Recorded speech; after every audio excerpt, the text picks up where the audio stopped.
Hello. Today is May 14th, 2010. We're meeting today with Mr. John Lange at his home in Fort Collins, Colorado. My name is Brad Hoops. I'm the interviewer for the Northern Colorado Veterans History Project. Welcome, John, or Jack as you like to go by. Thanks for sitting down to tell your story today. Let's start out, if we could. Tell us a little bit about yourself, your date of birth, where you were born, a little bit about your family. Okay, I was raised in northwestern Pennsylvania in a small town called Seneca, and it's just right near Oil City in Franklin in the northwest part of Pennsylvania. And we had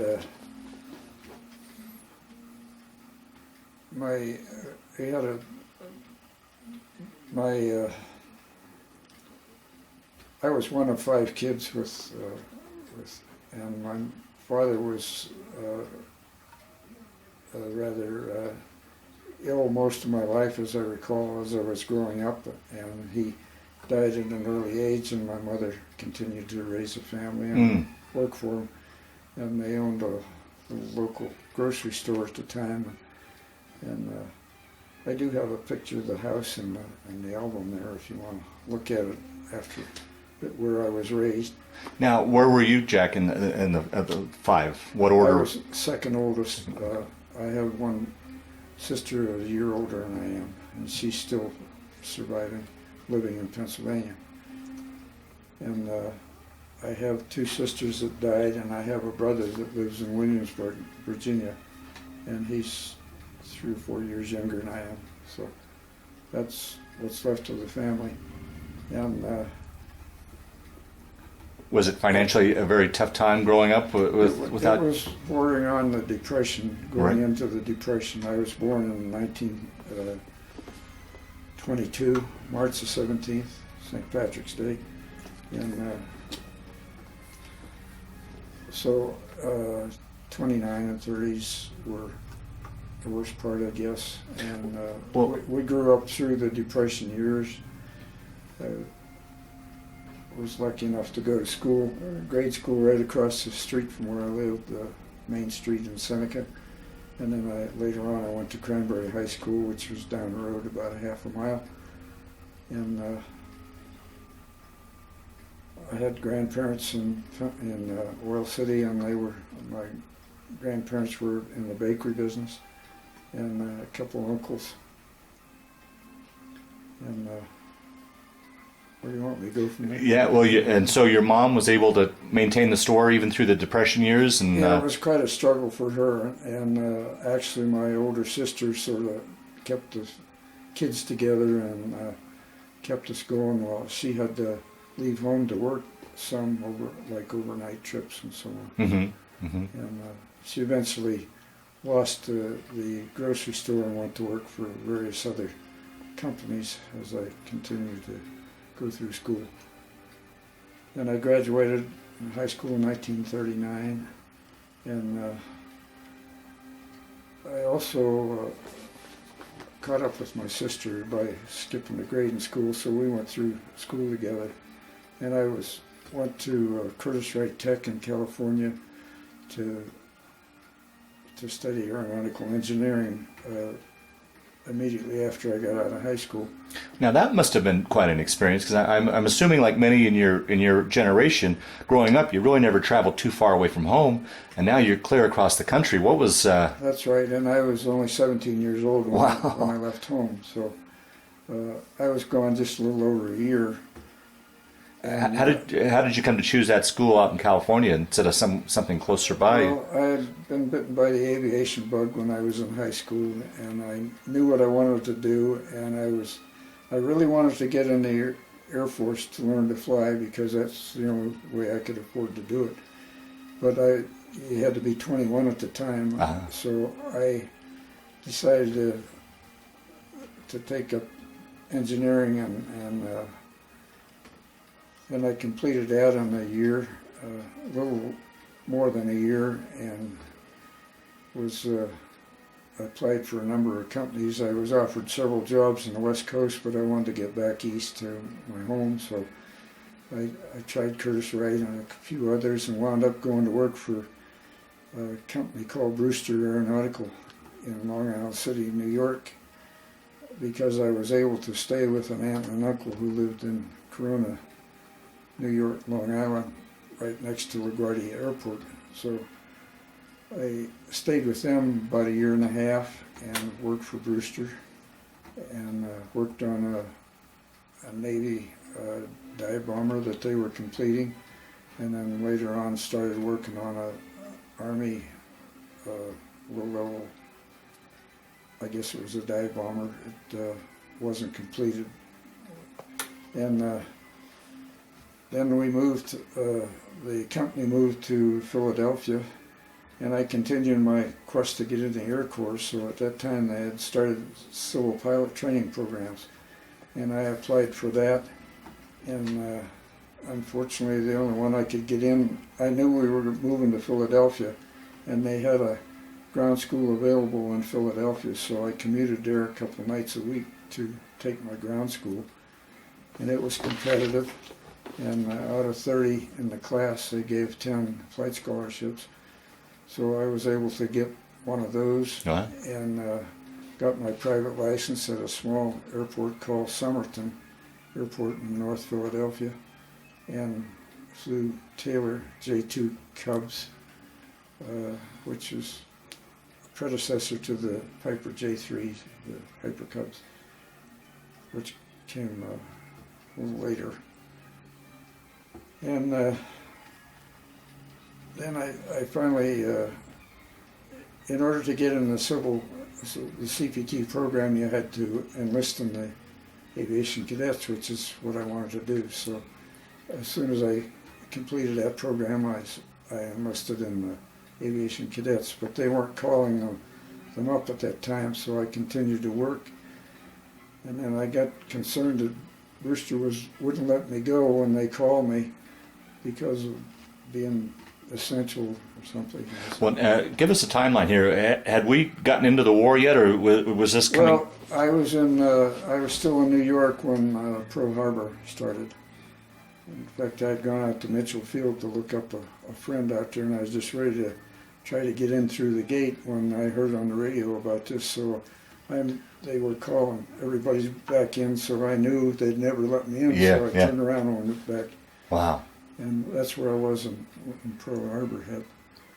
And then after we moved to Philadelphia, I continued, like I said, and so I got concerned about being released, so I decided to leave them. I told them that I had enlisted in the cadets and was waiting to be called, so I went back to my hometown, and a few weeks nothing happened, so my mother had been building a military base at a small town west of my home there, so she got me a job out there, and I was on a surveying crew for a 2-3 months out there up to the middle of December, and then I finally decided that my call was coming up soon, so I left that job and spent a couple of weeks at home, and they called me up in January.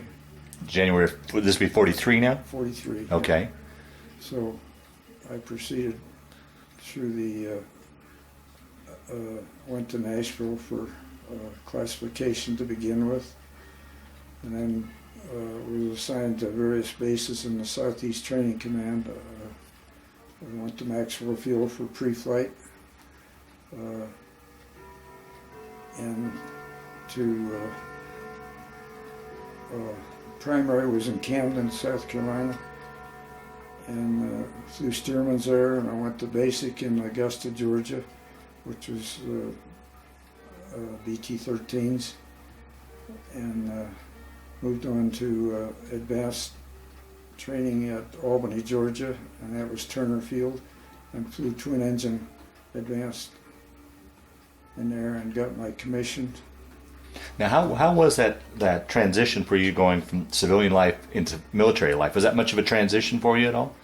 The thing I was very grateful for was the civil pilot training, because I knew that my desire to fly was true, and that I was Yeah. a natural. You know, I had studied a lot about flying, and I'd read a lot about how to do it. So it was just a matter of putting it in practice. I forgot to ask you when we were talking earlier, prior to you getting into the program, had you ever been up in an airplane before, as far as like a barn burner or barnstormer or anything like that? Or had you been up in an airplane When before? I was growing up in school, we went to the local airport. They had an air show every year, and I remember my first 2 rides were there. We'd go out with a friend either early in the morning of the air show or the day before or something, and talk somebody into a favorable price for a ride. So I went for a ride in an open cockpit biplane the first time, and the Wow. second time in a Stinson straight wing, and those were pretty memorable flights. And of course, I followed aviation. I kept scrapbooks and every clipping in the paper. Wow, wow. And all kinds of things. Well, sorry to interrupt your story there, so let's move ahead. You got your commission. Yeah, and that was. Let's see, I've drawn a blank on the dates. Oh, that's fine. Yeah. It was. And then I got my wings and a commission as second lieutenant, and then they gave me a 10-day leave, and I went back to Pennsylvania and drove a 37 Chevy back to Greenville, South Carolina, where I was assigned to transition training in the B-25. And I spent the necessary time there to learn to fly the B-25 and assemble the crew. And, Now, did you have a choice going single engine versus multi-engine, or were you just assigned that? no, they sort of assigned it. They sort of decided that on your makeup. I was. Did you have a preference over one over the other, or? No, the fact that my long-range goal was to fly for an airline. Oh, okay. Sometime after the war, so I figured and I went to. When they sent me to twin-engine advanced school, that's when they decided that I would be going into bombers, either twin-engine or four-engine, versus fighter planes. Which works more towards your ultimate goal, anyhow. Yeah. Yeah. Okay. So I didn't fight that, and it was good training. But lucking out, getting in the B-25, I think was very fortunate, because it could have been four-engine. Some of my class went to four-engine B-17s, B-24s, and then the other twin-engine was a B-26, which was a really hot airplane, and they had a lot of troubles early on with that in training and so on. So it was a very lucky circumstance to be assigned to B-25s, and I thoroughly loved it. It was a great airplane. So you got your advanced training, and you said you started to say that you were putting together your crew, and take your story from there.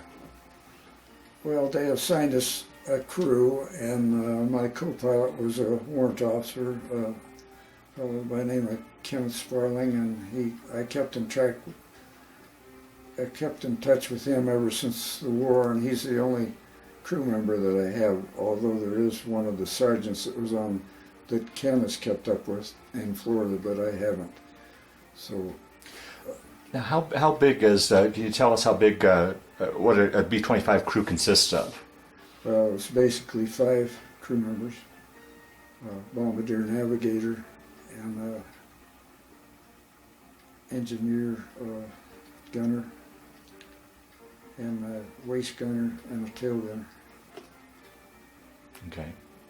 Is that 5? And the B-25 had a lot of guns on it. When we flew in formation, it was quite a group of guns. You know, where you tighten up in formation, and all those guns forward and sideways and tail. So, but we had escort on all our missions. We had escorted by P-47s or or Spitfires Oh, wow. on all our missions, and we didn't have any fighter opposition to speak of. Occasionally one would be sighted and our escorts would go after it, so I don't recall ever having our gunners shoot at fighters. So the B-25 is more of a low-level bomber, is that correct? Well, medium level. Medium level, okay. Okay. Around 11 to 12,000. Oh, okay, all right. We'll take your story now from, we kind of got ahead of ourselves here. Yes. Let's take your story, you collected put your crew together and take it from there. Okay. The adventure of getting overseas was one of my hairy experiences. In fact, I'll back up just a little bit.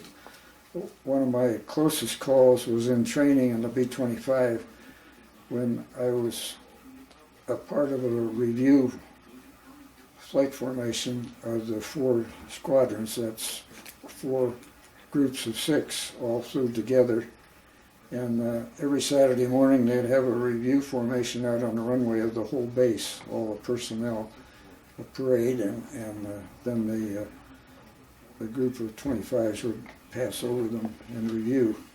And I was flying that day, and this was probably the second review that I participated in. One time I was on the ground, and then this time I was in the air. And in one of the boxes of 6, the other, not our squadron, but the other squadron, and they were in the lead, and there were 2 wing squadrons, and I was in the one back here. So it was like a diamond formation. And I was flying number 4 position in my group. So one of the airplanes on the wing of the lead plane got sucked into the jet stream of the turbulence of the lead plane and collided with it. And they blew up, and that took out his other wingman. So 3 airplanes were blown up, and they had just passed over the review formation they were still within the boundaries of the airport when all this happened. And every bit of debris fell on the airport grounds. And that's how close they came to wiping out the whole base. Wow, wow. Personnel. So that was a headline happenstance. And you were able to evade, get out of the way, or how did you get We out had of an instructor pilot leading our squadron, and because we had practice bombs on board, and the goal was to go out and drop your practice bombs afterwards and make a training session out of it, and formation training also. So our instructor said, we're going to go out and drop our bombs. So he kept us in the air for about 45 minutes. And he said if he hadn't have done that, we probably would have had psychological problems, and maybe not wanted to fly again. Yeah, right. Oh, boy. Wow. So that was the closest call I ever had in training. And then I started to tell you about the little problem we had going overseas. We departed New York, Mitchell Field, and it was late at night. And when we were sent to New York, we were not able to contact anybody or tell anybody what we were doing because we were going to get orders to go overseas, and it was all secret. So we stood by for a day or so, and then I was able to visit my aunt and uncle during that time. And that night when I went back to the hotel, I told them I wouldn't be able to let them know when we were going, so if I didn't get in touch with them again, that meant I left. So I got a call when I got back to the hotel, and we were to report to Mitchell Field, and we took off that night in a transport plane that was flown by American Airlines civilian crew. And so you guys didn't fly your plane over, you flew, well, your crews were flown over together. Yeah, there was a whole Okay. C-54 load of personnel, various crews and so on. And we flew up to Newfoundland from Mitchell Field and landed there and refueled, and eventually in an hour or so we got underway we were headed for the Azores, and we got less than an hour out and just reached cruising altitude, and the electrical prop on this airplane ran away, and it was one of four, and I was sitting in the window next to where I could look out and see the engine, and it wound up like a siren out there, and none of us knew what was going on, and they didn't have a PA system for the crew to advise you what was going on or anything. All I had was a enlisted purser or something in the back to sort of take care of stuff. He went up in the cockpit to find out what was going on, and he came back and white as a sheet and never told us a word. Oh, jeez. And the procedure was to make an emergency descent immediately. And we'd been briefed that if we ditched in the Atlantic, North Atlantic, in March, or January geez. it was, and I guess it was March of 44, March of 44. And so all I could think of, I knew that if we ditched, I was a goner, because Right, you could right. only live less than a minute in that water Sure. if you got, and the chances of getting into a lifeboat without getting in the water were almost nil. So this procedure was to make an emergency descent to the lowest altitude possible to get that prop slowed down as much as they could, and that's what they did, but we didn't know that.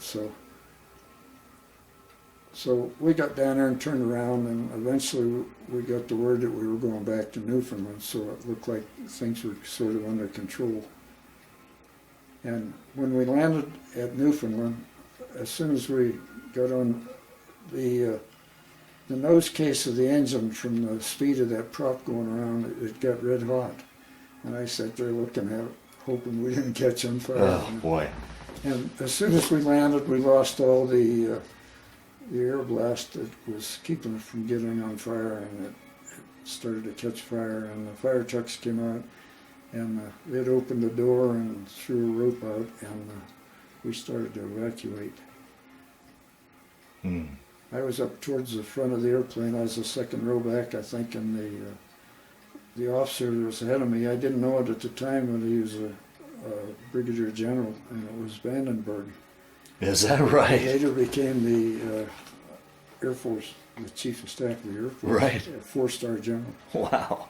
And he was right in the seat ahead of me, and he wasn't too much help either. And we didn't have much conversation going, so we stood there in the aisle, and I had to wait till all these guys, the first couple of guys, grabbed the rope and swung out and swung back in the airplane instead of climbing down the rope. So it was kind of slow, but the fire trucks got there and put a ladder up, so I went down on the ladder. I didn't have to go down the rope. Wow. That was my second close call, and I hadn't gotten to combat yet. Yeah, right. So then how long were you stuck there in Newfoundland before you got a replacement flight back? We Back used out? up almost a week there at the Newfoundland airport on the base. We never got into town, never got off the base. And we had to wait for an engine from the States to be flown in and installed in the airplane. And in the meantime, that general, he left us immediately and never saw him again. I'm sure he got a special handling, he got a trip. Yeah. But that in itself saved me from getting over there in time to fly against Anzio Beach, which was, I was en route through Africa, through Scotland and down through Africa over to be sent up to Italy. Now, were you aware that when you guys took off, that's where your destination was? Had they told you where you were heading, or? Well, we sort of had an idea of it. Okay. The communications wasn't that thorough. It was pretty much kept secret. And we left Scotland that night in the dark because the Germans were still pretty active over London and everything at that time. So we skirted England and went down over Gibraltar to Africa and fueled up and on over to Tunisia. And Tunisia is where you were based out of then? No, we just, that was an en route point. Oh, okay. They had a whole bunch of B-25s sitting on the field. They're brand new J models. And I don't know whether the plan had already been made, but a couple days earlier, they lost quite a few planes with the Enzio missions going on, which were pretty hot missions, and also Vesuvius had erupted, and they were at an airfield at the base of Mount Vesuvius, and eventually the lava and everything got so bad that it destroyed all their B-25s, and they had to evacuate the base. Wow. And go to a base which was a little further south in Italy called Paestum, and there were some pretty good Roman ruins down there. So that's where we were headed for, and we were assigned a new B-25J to ferry up to replace those airplanes that they had lost. Did you have much time when you were in Tanzania to get out and sightsee or get a lay of the land at all? No, we never got off the base. We were just there overnight, and it was a rude awakening because we were in a tent on the desert. Wow. It was cold at night, yeah. And the facilities were pretty slim, and I thought, what am I getting into, you know?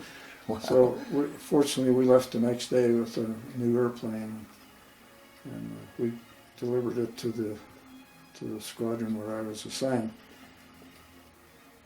And that was the 487th Squadron in the 340th Group in the 12th Air Force, 57th Wing in the 12th Air Force. And the 340th Group had quite a history as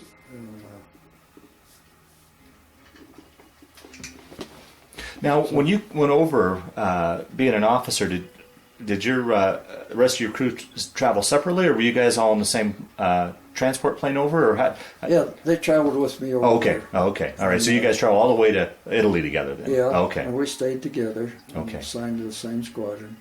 Okay. And my original missions, I had to fly co-pilot with the lead pilot to be indoctrinated into combat flying. So my crew was broken up a little bit and flew with other crews. And I eventually got back and flew a lot of missions with my original crew. Was eventually able to, about halfway through, I was able to check out my co-pilot as a first pilot on B-25, so he got his own crew about halfway through. And how many missions altogether did you end up flying? I flew 58 bombing missions. 58? Yeah. Wow. Not too long after we got to Italy, they decided that was just an interim move when they were forced out of up around Naples down to Paestum. So our outfit was moved over to the island of Corsica, which was just north of Sardinia, and west of Elba Island, which was halfway between Italy and there. But during that time, I was kept there as skeleton crews, combat crews at Paestum to continue flying missions while they made the move. And then we eventually flew our airplanes over to Corsica and rejoined them. But I got, as a skeleton crew there, I flew I was flying a couple times, 2 missions a day. Is that right? So I got in quite a few missions, and I got checked out. I got to fly as my own, with my own crew again, before we went to Corsica. Mm. Now, what were, you talked about the rough conditions in Tanzania. What was the base like in Corsica? Talk a little bit about the housing and food and just general living conditions there. Well, Corsica was kind of a little better. We in Italy we wound up in I think it was a 9 or 10-man tent, and the first couple nights there the ash was still so heavy in the air that you couldn't go outside of the tent, even to walk over to the mess tent, without your mask on. Wow. We used a mask to walk in the ash. So that cleared up and we were able to get flying again. Now, today we've got the volcano in Iceland that's disrupting air travel. It didn't have any effect on the planes, the prop planes back then, or the only thing I can think of is it wasn't nearly as huge an event, although being right at the base of the thing and all the smoke and ash and stuff come down and burned holes in the airplanes. But, boy, that must have been a sight. The dust and everything was not too bad because every mission we went on, we'd fly right up over Naples and look down into Vesuvius. Wow. And it was still smoking and hot and all that, but it wasn't a huge event like is going on now. Yeah, okay, all right. And I don't remember flying through any ash clouds or anything, but we did, every mission would continue to see the smoke coming out of the mountain. Wow. Yeah. Well, talk a little bit about your various missions, any that stood out, or I'll leave that kind of up to you, talking about the various missions. We had a sort of a mixture of missions. We had our share of milk runs, and we had our share of fairly significant. We almost always had some kind of flak over the target, and when we'd go over the target, we'd go over the IP, do evasive action, and hit the IP, and then straighten it level for a matter of 20 seconds or 25 seconds, while the bombardier got his sights lined up on the target. And as soon as bombs are away, we immediately went into evasive action again. And by that time, we were usually getting flak on our...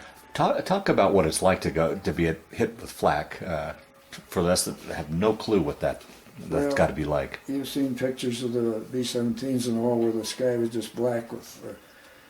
ours wasn't that huge a deal because they were such big missions and so many airplanes involved, and flying over Germany, and they were defending their aircraft factories.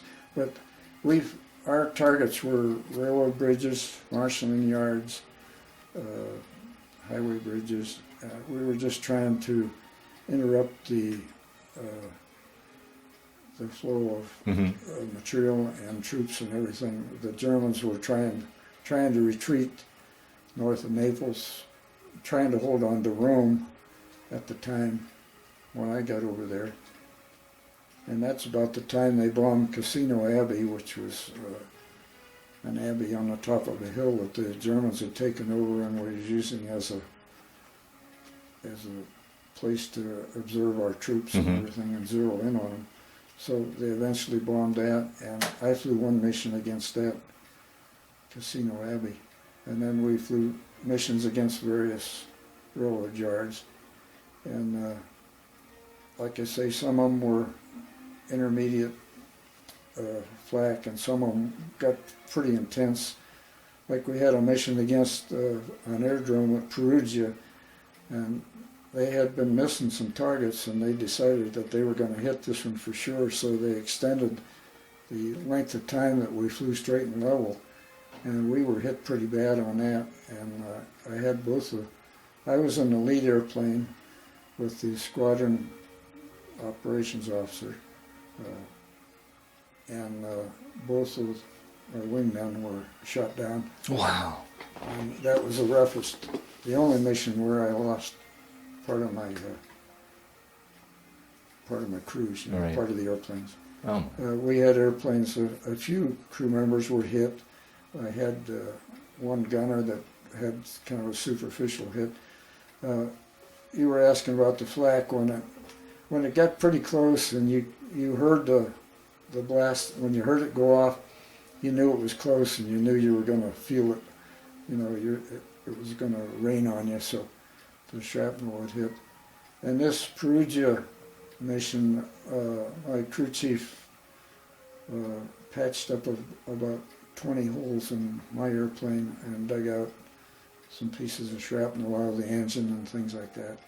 Now, for those that are watching this tape that aren't aware what flak is, flak's really just a shell that they shoot up, just shower you with metal. It's an 88 millimeter shell, and it goes up there, and it's timed to explode at a certain altitude, and the gunners figured that out, and they'd been used to shooting at B-25s. They were all up through Africa, and So they got pretty good at it by the time you were Italy flying. and everything, so they were pretty experienced at timing it and everything. And if it exploded close enough to you, the shrapnel would hit you in the airplane. As a crew, in the cockpit, we had pretty good protection. There was a big steel, big plate on the side of the fuselage outside, and then we had a structure that was built around our seat. It was like a big chair, a Okay. steel chair, Okay. and it would go up to about here, but it didn't protect your whole head and everything. And we wore helmets and flak vests, which we'd put on as soon as we crossed the enemy lines. We'd put the flak vest on, and that was just a big heavy vest that fit over you and supposedly supposed to stop the shrapnel. Now, what about, I mean, as far as the windshield and such, weren't you pretty prone to... Well, it could do a lot of damage there if it got that close, yeah. Wow. How was it, can you talk about, to me, I see three parts of a mission: getting up in the morning and preparing for a mission, the actual mission, and then once you're done with the mission and you're back home. Can you kind of walk us through, what you were thinking as you prepared for a mission, what you're thinking as you're right in the thick of a mission, and what you're thinking that night when you're laying in your cot and you can decompress? Was there thoughts to, Well, it gets to be a routine, and you're young enough that you kind of absorb all this stuff, and you start out by getting up early and going to breakfast, and then you go out and load onto a 6x6 or something like that, a truck, and you check out your parachute. You have your own parachute, and you carry that with you, and you climb on the truck, and you ride. Our area, we had two-man tents where we were at, and our bivouac area was the northernmost of the 4 squadrons, and it was probably a couple miles, 2-3 miles from the airfield. And we'd go down there and go to a briefing session, and the squadron and group operations people would brief you on the mission and tell you what they expected in the way of opposition. And they'd usually reserve that for just before you got up and left the place. Oh, by the way, you can expect a certain kind of opposition, or this would probably be pretty much of a milk run.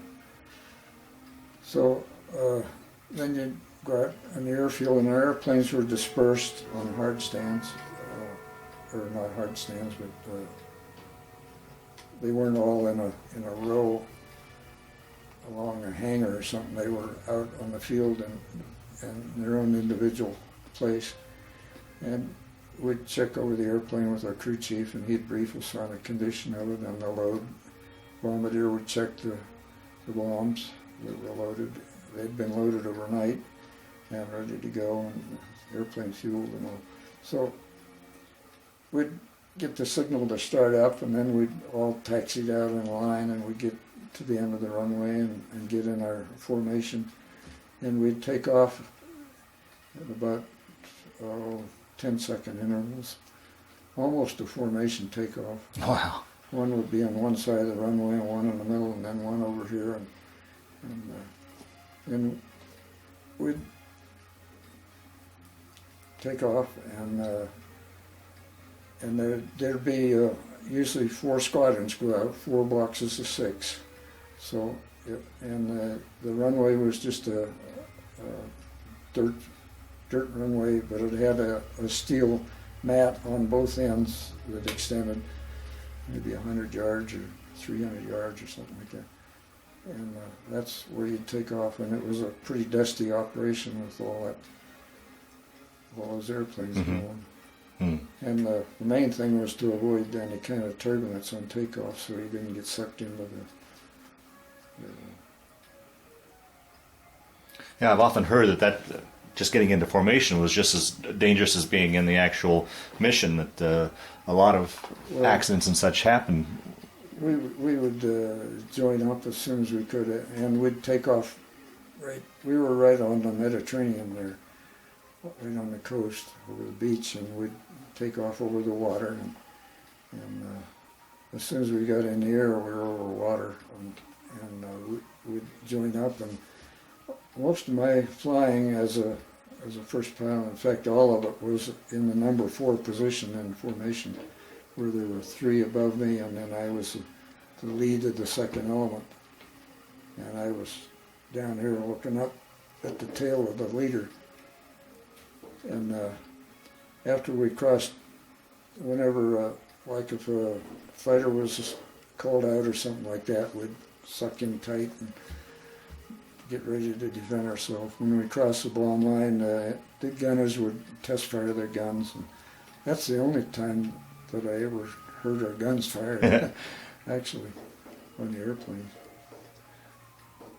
So I guess by and large, my initial question was, what are you thinking as you know, particularly when they brief you that this is going to be a pretty tough run?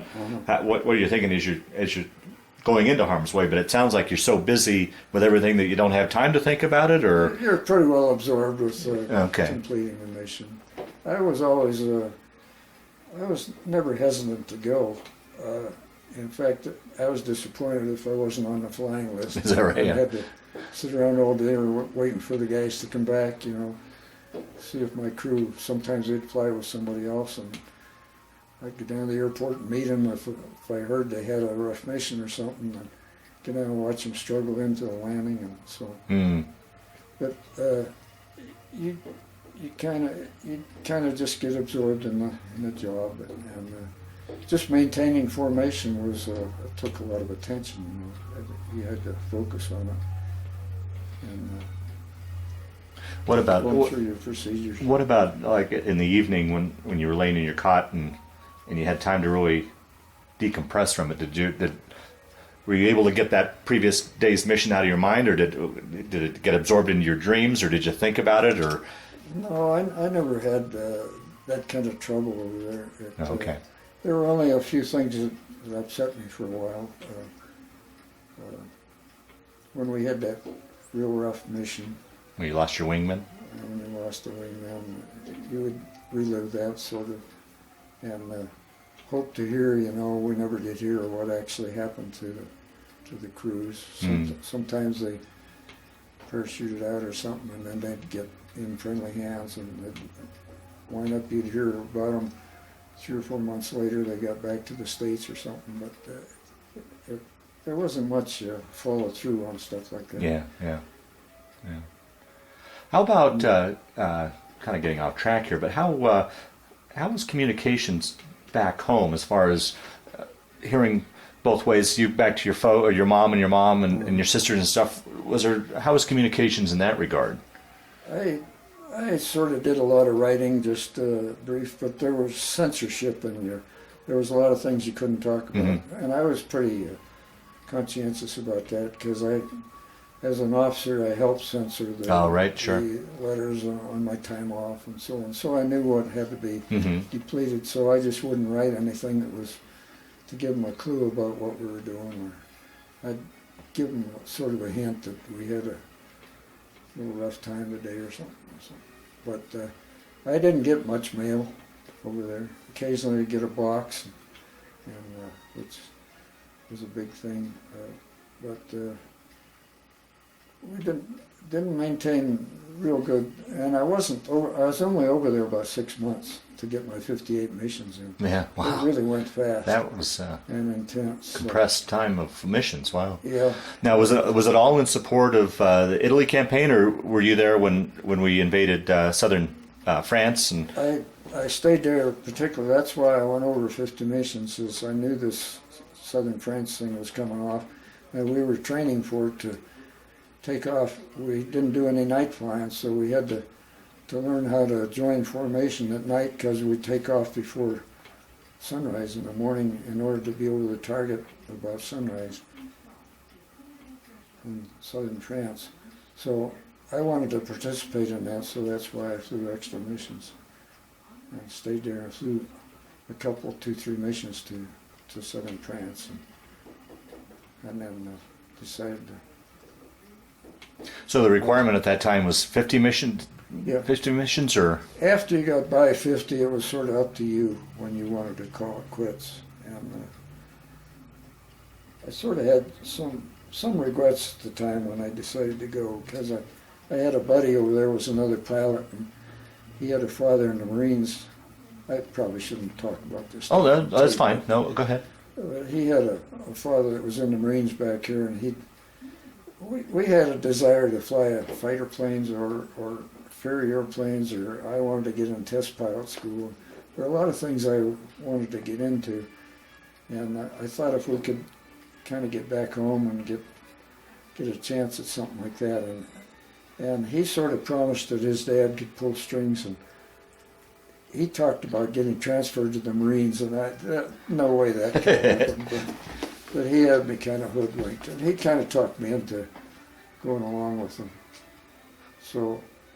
But otherwise, you think you would have volunteered for additional missions then, huh? If I'd been not under his influence there, I think I probably would have just kept on flying for a while. Is that right? Yeah. But the missions did get pretty rough after when they went up through Brenner Pass and on up towards Austria. And I didn't know much about that geography up there at the time, but it was mountain flying, right. And they were bombing railroad bridges in the mountains, and they had some pretty rough missions after I left there. And they had one really rough mission. They sunk a cruiser in a harbor in northern Italy there on the west coast of up where it joins France. Mm-hmm. The Spezio, I think is the name of it. They had a mission where they went over it in the dark and sunk a cruiser. Wow. Because it was an Italian cruiser, and the Germans were planning on taking it and sailing out of there. So that was a big deal. Yeah. Right. But that was after I left. So after your 58th mission, then you put in to transfer out. Take your story from there, then. Yeah. Did the whole crew break up at that time, or? No, they sort of stayed there. I didn't travel back with my crew. Oh, okay. That I recall. My co-pilot stayed over there and flew. He flew 70-some missions before he came home. Flew a lot of that into southern France and so on. So, wow. And so I got back to the States well ahead of him and but I did keep track of him. He was from the Chicago area, and I still do. He's still in Columbus, or Dayton, Ohio, and he stayed in the Air Force quite a while, and then went through GI school, and took up optometry, and then he became an optometrist, and he retired from the Air Force as a major, and had a pretty good retirement, and then he had a business as an optometrist and sold that out, so he's doing okay. Yeah, right. So when you went transferred back to the States, did you fly back, or did you take a transport ship back, or what? And roughly what was the time frame of this? That it actually took us a month to get transported back. We had to go over to Naples and wait for a boat, and we come back on a troop boat. And how was that trip? Here's a boy from it was 10 Pennsylvania. days, and it was really boring for the most part, but you sweat out. Every night they closed everything up and had a blackout because of submarines. Right. So you always had a danger of encountering a submarine attack. And then we went through the fringes of a hurricane before we got back to the States. How was that for you? Did you ever get your sea legs, or? It didn't bother me, except that it was sort of boring. There was just troops all over. We only got fed twice a day, and and lived on chocolate bars in between. Oh boy. And did a lot of reading on the deck all day long. Cause That kind of leads to a question I forgot to ask you when you were back on the base. What would you do when you weren't on duty and your time off, as far as just entertainment and to pass the time?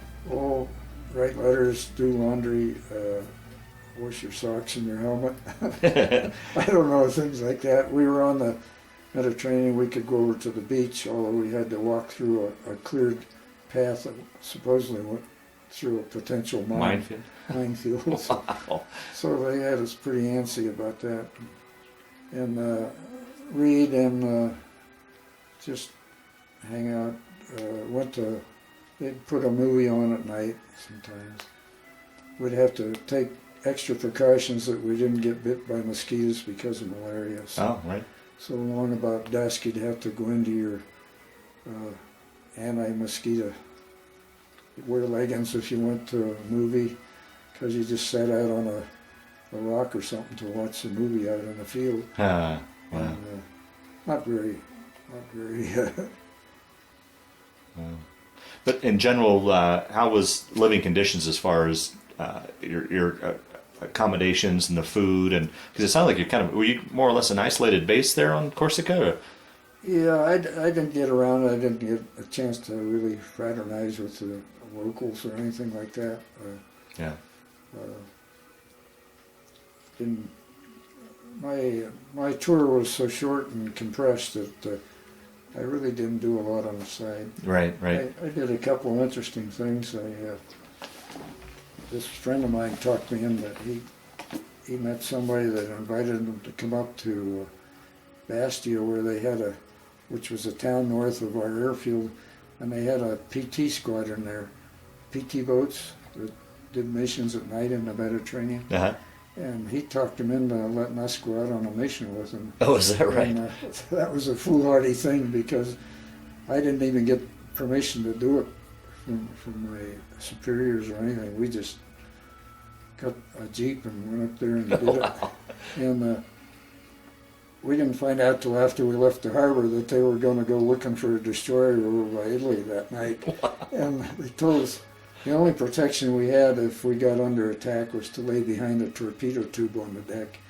There wasn't anything down below. Wow. No place to go. It was a wooden boat. Yeah. So I was wishing I hadn't done that.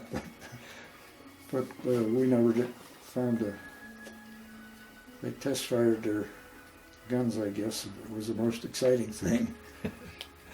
But you did some foolhardy things like that sometimes when you're that young. Yeah, sure. And we'd go out and fly practice. We'd do practice bombing, and then we'd get to go visit another town, maybe on the other side of the island, and visit a Red Cross club where they had ice cream. But that was just few and far between. Was it just your 4 squadrons on that base, or how big of a base was it? Yeah, we had the 4 squadrons on that airfield, the 340th group, and then there was another group in Sardinia. There was another group further south in Corsica, the 321st, and then there was a B-26 group down in Sardinia, and we all flew parallel missions, you know. Sometimes there'd be 3 groups go out on a big mission somewhere. That must have been a sight to see all those planes Not in there. all the same target, but related. Yeah. And it was kind of. And the B-26s, they didn't have the range that we had, and they were a little further away. So quite often they'd run low on fuel and have to land at our airfield to fuel up to get home. So. We were kind of glad we weren't in B-26s. Yeah. Well, moving ahead back to back to the story, you're on the troop ship home.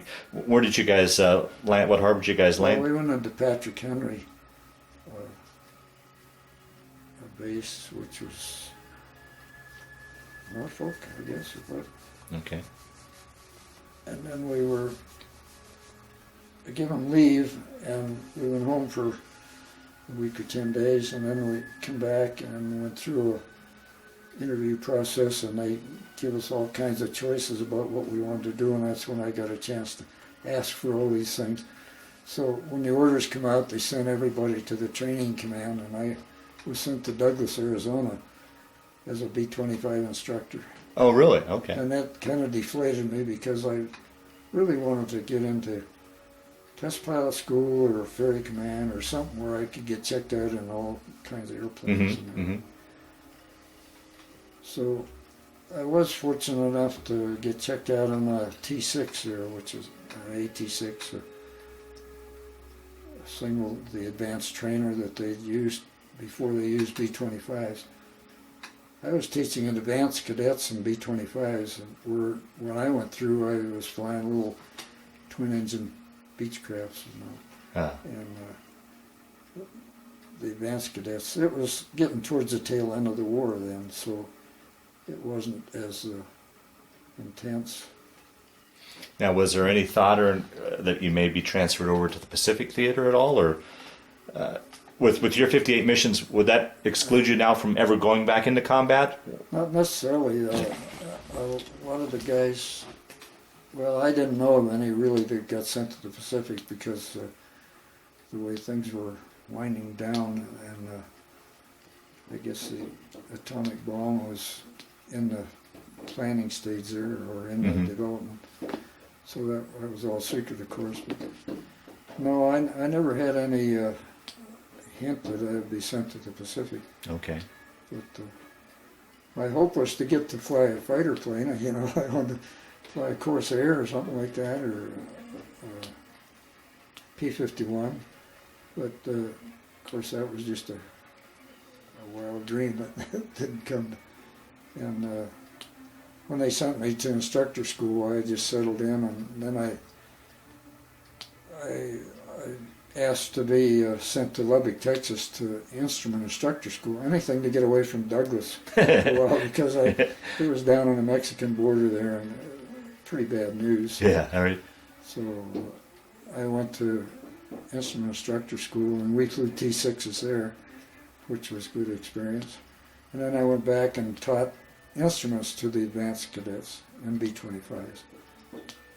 And then I continued to look for other outlets, so that I had a chance to bid for an assignment to engineering officer school at Chanute Field. So that got me a lot further east, and out of Douglas. So I got that and was transferred to Chanute and started through this engineering school. And during that time, VE Day happened, and let's see, was that about April or something? And 1 month later, I was discharged from the Air Force on points. Okay. And at that time, I was starting to put in feelers with the airlines again, because they started. I'm getting hoarse. That's a bad. Want to get a drink? Probably I should. Okay, Jack, where we left off before the break is you'd just gotten out, we're getting out based on points, and had started putting feelers out to the various airlines. Continue your story from there. Oh, okay. Well, the first thing I did was go out to the local airport and see if I could get involved in some flying of some kind. And I met the local operator out there. Local, back in Pennsylvania at this point? Yeah, okay. In my hometown. It was called Oil City Splain Memorial Airport. And he was running a fixed-based operation, had been there for a long time. And so I sort of got a job with him. Just didn't amount to that much, but I was able to do a little flying, and eventually it led into he bought a twin-engine surplus airplane, and for a private company there called Joy Manufacturing Company, and he got me to fly along. He wasn't all that experienced in that sort of thing, and I had more experience than he did. But he was a business operator there at the airport, and so he got me to fly co-pilot with him on this corporation converted trainer, or it was a Beechcraft actually, a AT-10. and then one thing led to another, and we eventually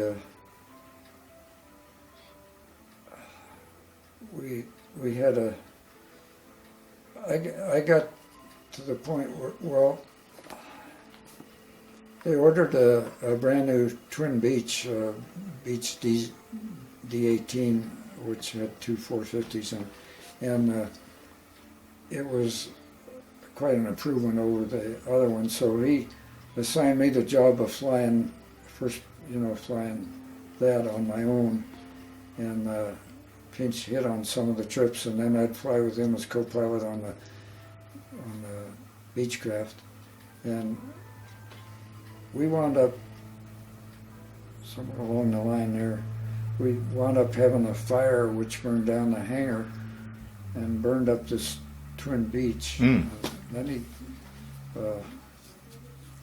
I'm losing the thread of it here, but anyhow,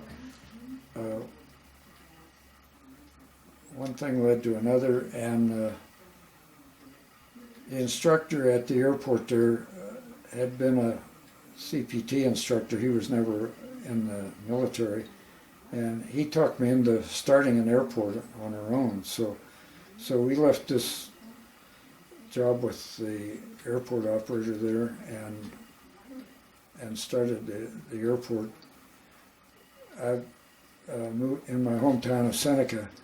We were going to start a seaplane base on the river right in Oil City, and the state inspector came up to look the thing over, and he talked us out of it, and said he couldn't approve it because of a bridge and a high line that went across way downstream of the airport, and he was afraid we would exceed our limits and get tangled up with that, so he wouldn't approve it. So he suggested we go out and lease some land out in Seneca, and he knew of a couple of places. He suggested we start trying. So we leased some acreage out there and started an airport, and we had to cut down the woods to make the runway, and make a long story short, I spent about 5 years there, and in the meantime, when I was at the local airport flying for this corporation, I met my wife Sandy, who was getting her private pilot license, and she was looking for somebody to give her cross-country training so she could get endorsed for cross-country. And so that's how I met her, and we never did do the cross-country bit. We never finished that up, but she went to work for me at the airport on a part-time basis, and then finally on a full-time basis as my bookkeeper and assistant, and she had her private license and did a little passenger flying and so on. Now, did you guys, with your common interest, start dating, or was this still just kind of a business? Oh no, we became quite friendly. Okay, okay. Uh-huh. Yeah, so it just kind of evolved. It just became an understanding that we were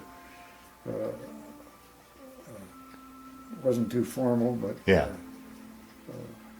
we were able to have a lot of common experiences flying and right. running the airport. Right, yeah. And the operation on a shoestring. I started up a GI training program for the veterans that came back and had GI training and didn't go to college or anything. They were able to take flight training, and I started this program, and that's what the main thrust of our business was. And they would finance that through the GI Bill then? Yeah, through okay. the GI Bill. Okay. Oh, And okay. that sort of kept us going. And with things that kind of go to pot during the winter time, and then in the summer we'd go full blast until daylight savings went off, and we couldn't get anybody out there, or we'd get snow. And so 5 years of that, and I eventually got a job flying as a co-pilot on a Lockheed Lodestar for another private company.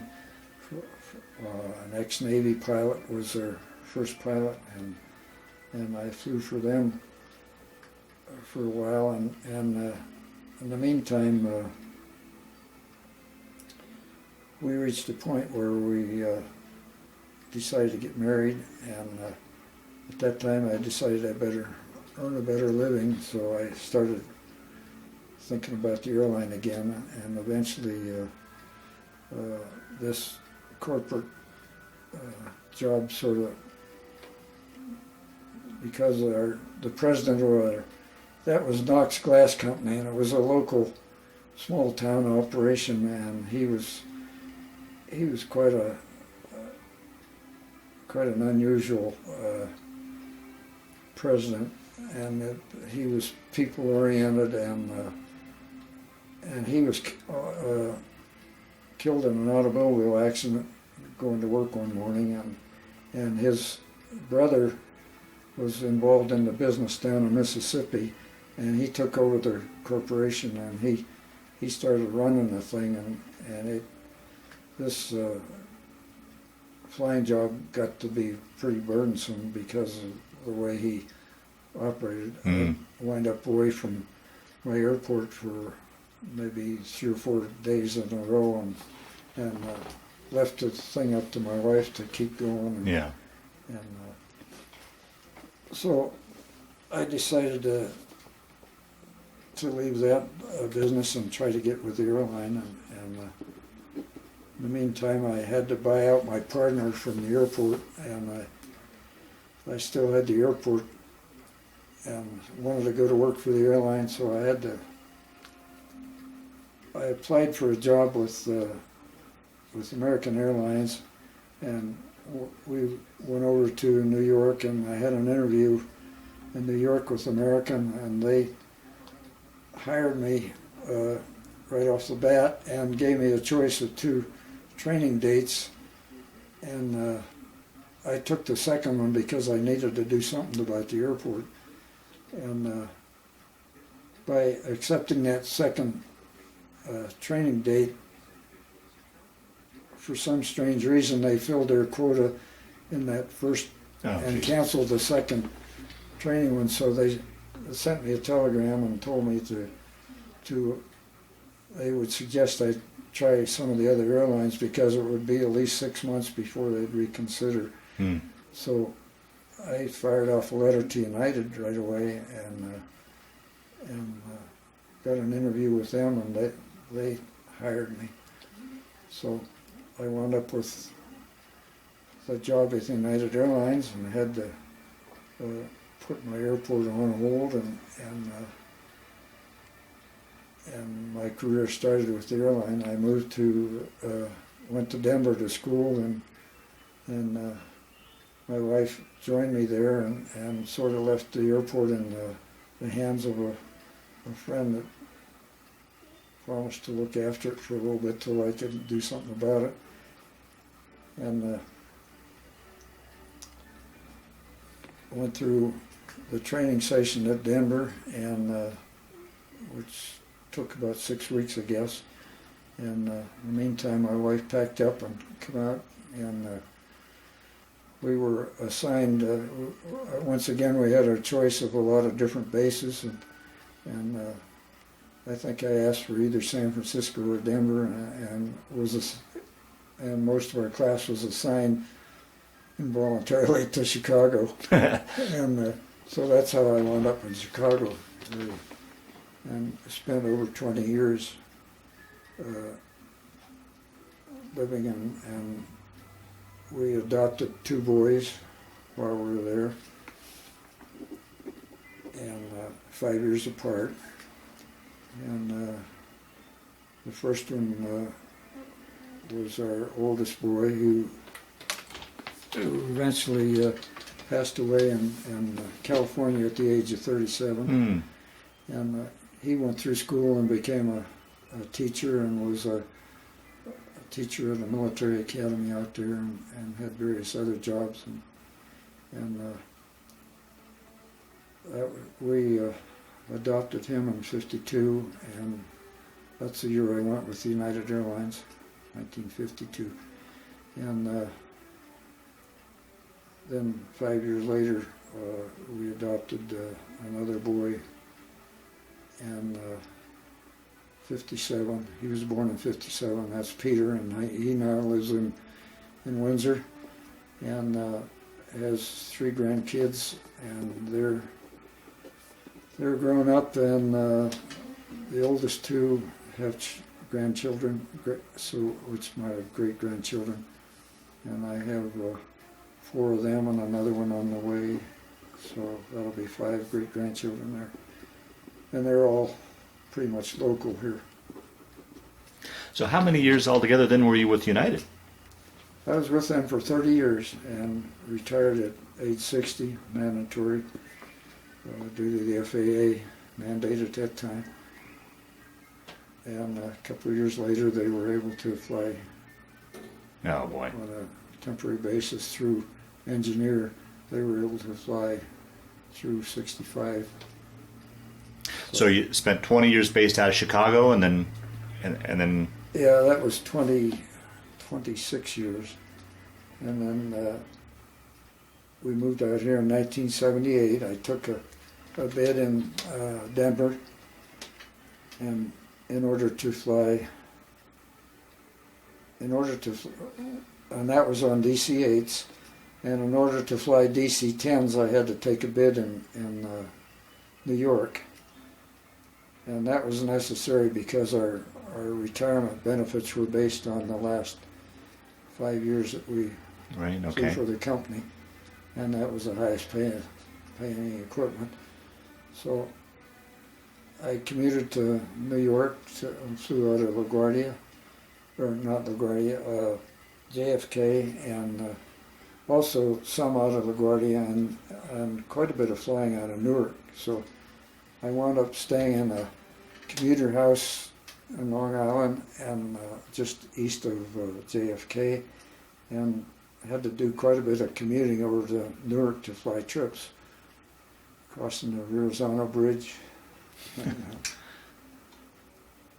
which was quite an experience, commuting, and as a consequence, I was away from Denver quite a bit, and we bought this place in Fort Collins here immediately when we moved out here to Colorado.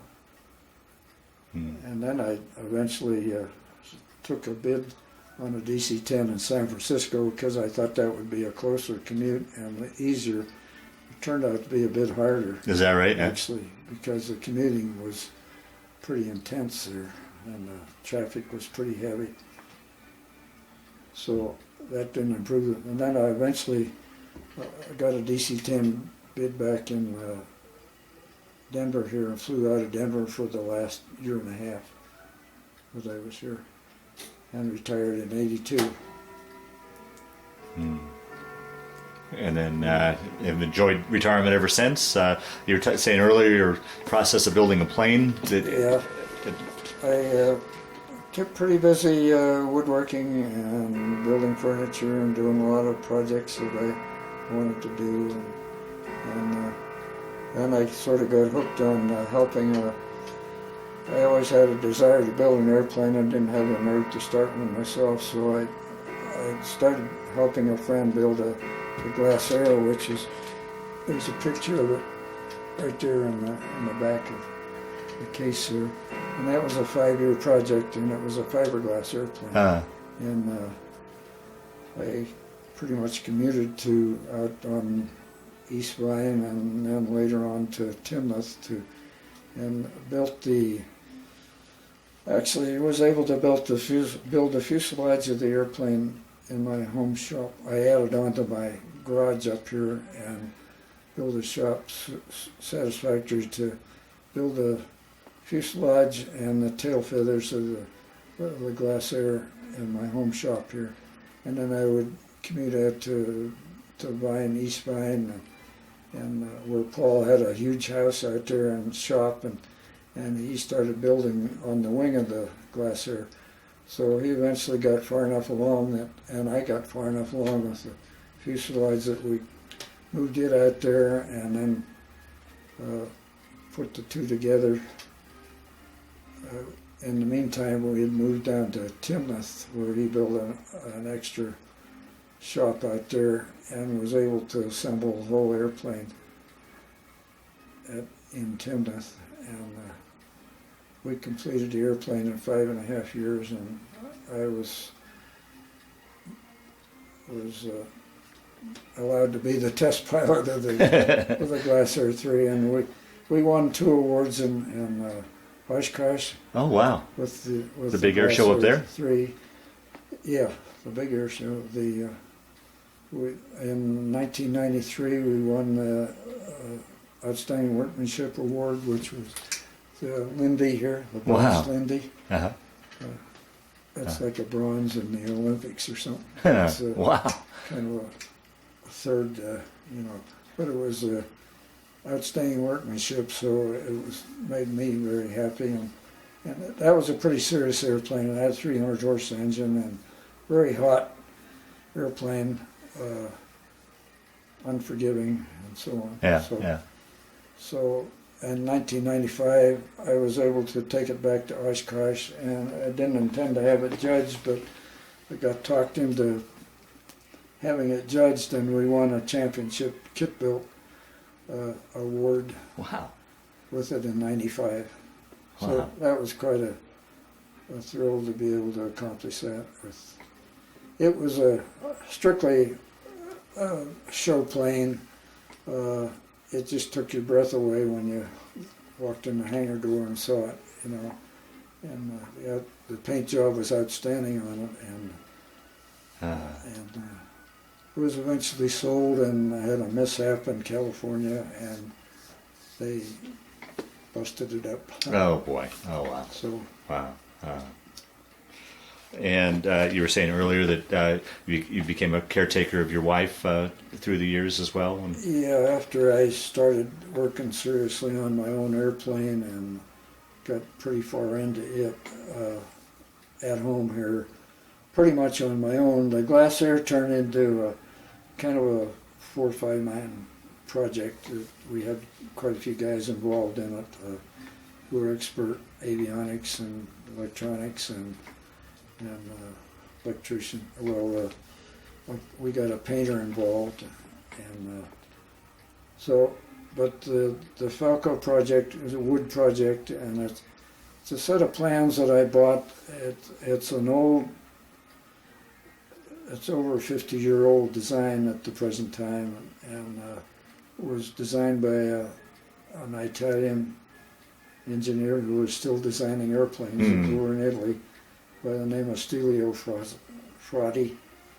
And it was a very advanced airplane for its time, and it was built by various different factories all over Europe as certified airplanes. Some of them metal, some of them different engines and variations of this.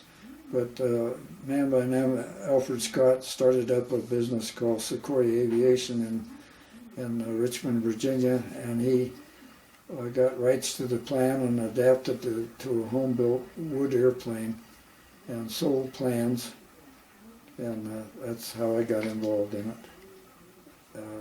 It's a very, this is, somewhere there's a picture of it here, upstairs.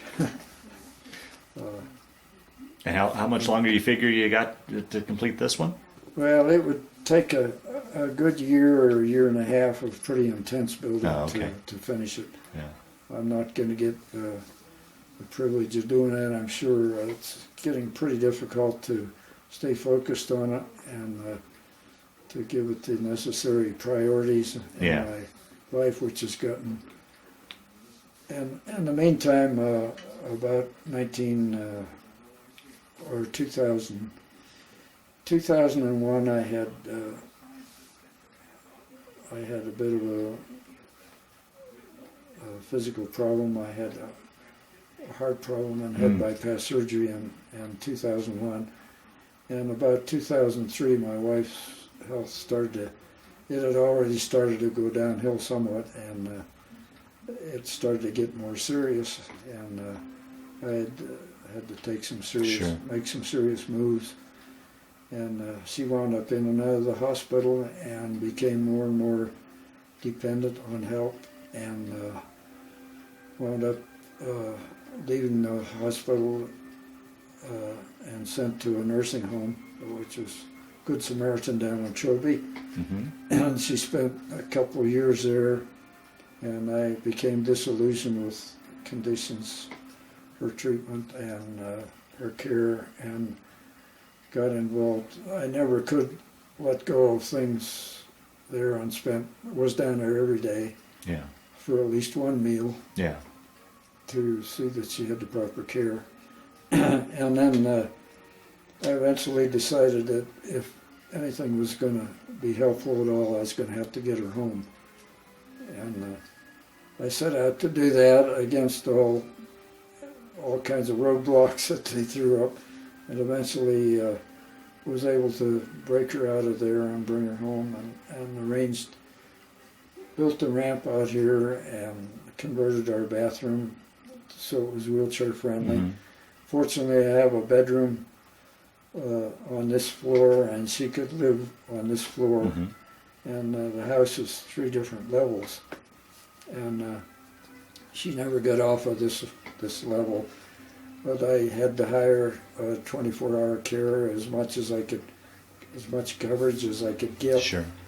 And I really needed 7 days a week of 24-hour care for her, but I never was able to arrange it or accomplish it. So I did quite a bit of the caregiving Mm-hmm. on my own, and that used up 5 years of, and I managed to steal a little bit of time to keep my project under control a little bit in the shop out there by having 24-hour care here as much as I could. Yeah.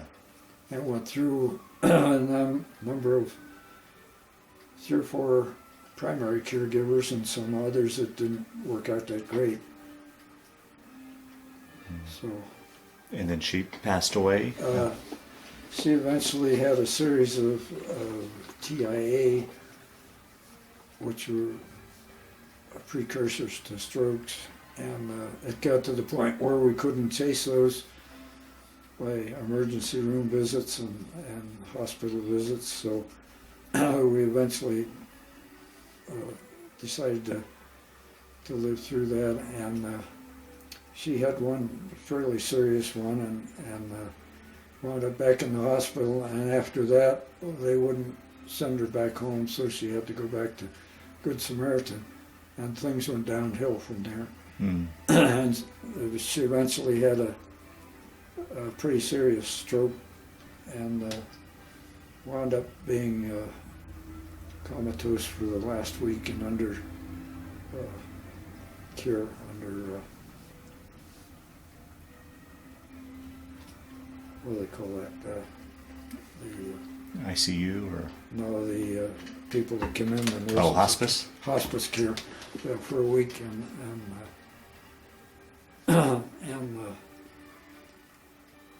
we lost her in August of almost 2 years ago, August the 23rd. How many years altogether were you married? We were 58 years, Wow. and it would have been 60 years.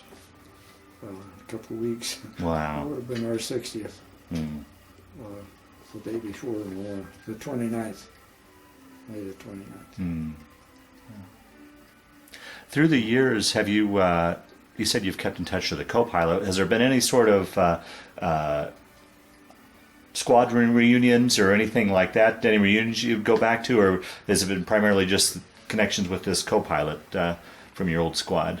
I was never got to the point where I sort of kept track of we had a newsletter from a squadron newsletter, and the 57th Wing had some events. The closest one they had was Colorado Springs, and I was involved with my wife's career at that time, so I had to ignore all that. Yeah. And I never did take part in that sort of thing.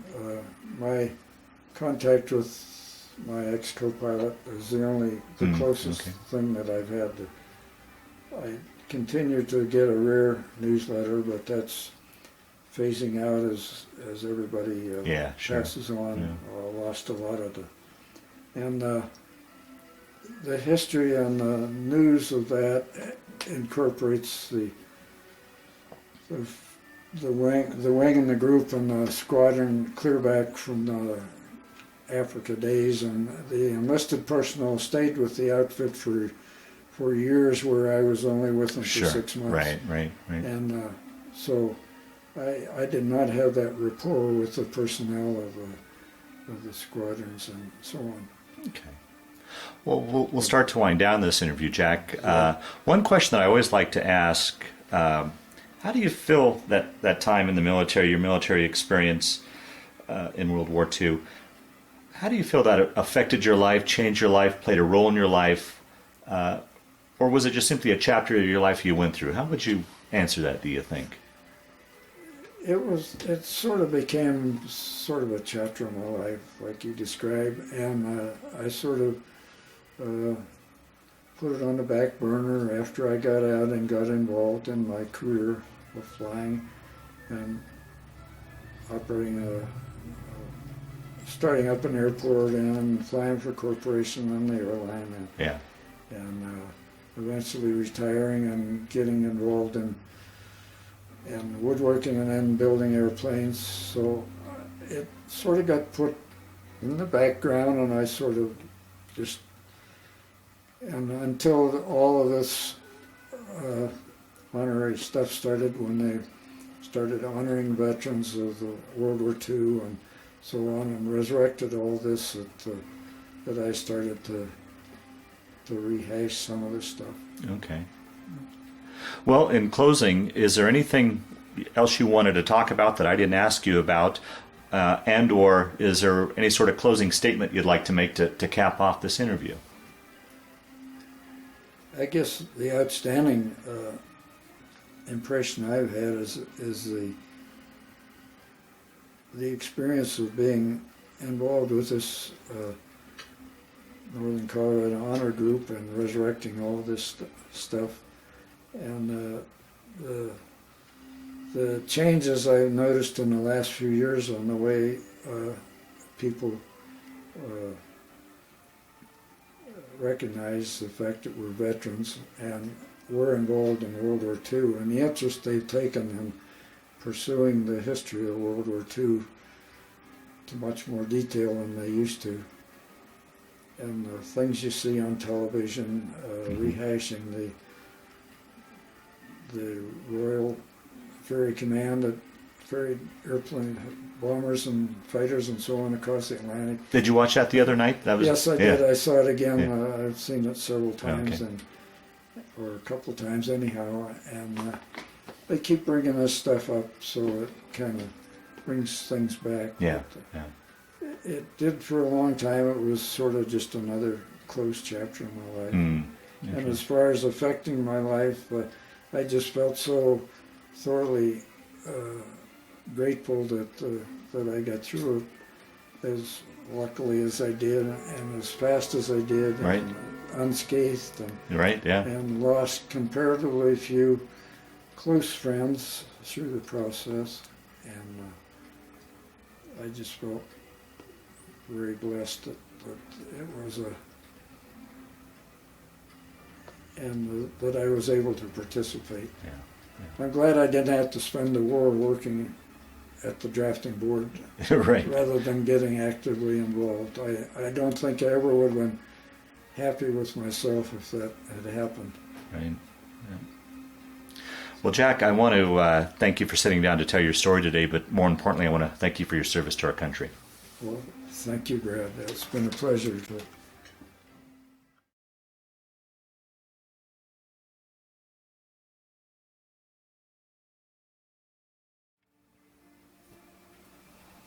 This is just a studio photo that I obtained somewhere as a brand new aviation cadet in my uniform, and the insignia on the hat is the aviation cadets, and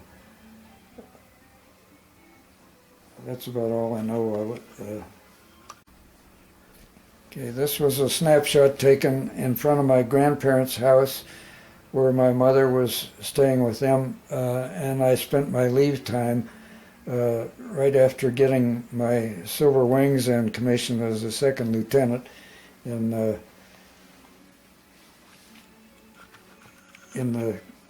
aviation cadets before I reported to B-25 transition school. This was my class 43I primary training school at Camden, South Carolina, flying Stearmans, and I was in my flying gear here.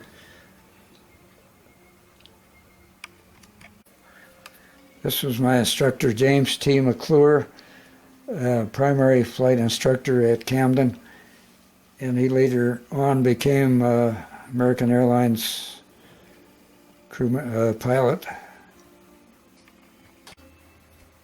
This was my actual airplane that was assigned to me in overseas, called Tough Stuff, 7M, 7 Mike, and the insignia is a Black Knight on the checkerboard and a 487th Squadron insignia. This is the armor plate I was describing to you outside of the cockpit of the airplane. That was pretty comforting. Now, is that you standing in front of the plane? That's my crew chief. Crew chief. Now, how did you was the plane already named Tough Stuff, or how did it get that? It had been named that. It came clear through the South African campaign, but this was actually a new J model that was ferried up from Africa because of Vesuvius. But earlier versions of the airplane had the same paint scheme and everything, and came clear through the African campaign and up through Italy. Wow. And did it continue flying after you'd left? Do you ever, with the history of it? It was still there in flying status when I left. This T6 was taken by my roommate. He and I both checked out an airplane, went up formation flying and just playing around in between training assignments, and he was able to snap this picture, and that's myself in the airplane flying formation with him. You said you had a soft spot for that. You enjoyed this airplane? Well, the T6, yeah, I got checked out there at Douglas, and then, like I spoke in the interview there, we flew that through our instrument training in Lubbock, Texas. We flew as student pilots, actually, in the back seat going through Lubbock, but I got quite a bit of experience in it. And later on, when I started my airport in Pennsylvania, was able to buy a T6, which, like, I had a pretty soft spot.